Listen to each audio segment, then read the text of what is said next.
I am the Tofu Golem. Please enjoy the video. In this video, I will explain how to make powdered green tea.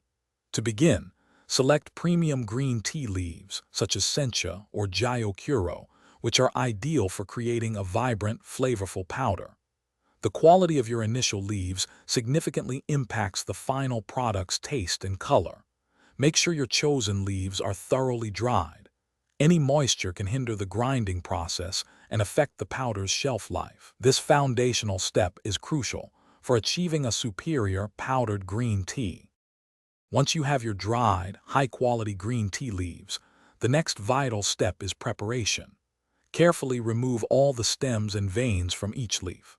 This meticulous deveining process is essential because these parts can introduce bitterness and a coarser texture to your final powdered tea. Taking your time with this step will result in a much smoother, more refined powder, enhancing both its flavor and mouthfeel. It truly makes a difference in the overall quality.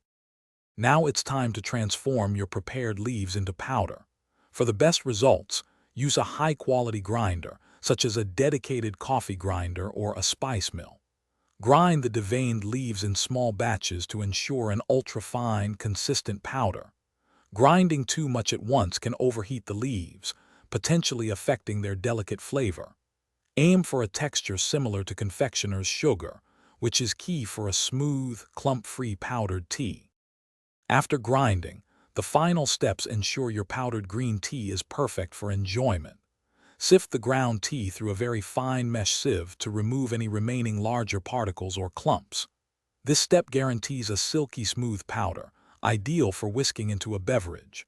Once sifted, store your powdered green tea in an airtight container, away from light and heat. Proper storage helps maintain its vibrant color, fresh aroma, and delicate flavor for several weeks. Thanks for watching. Consider subscribing if we helped you today.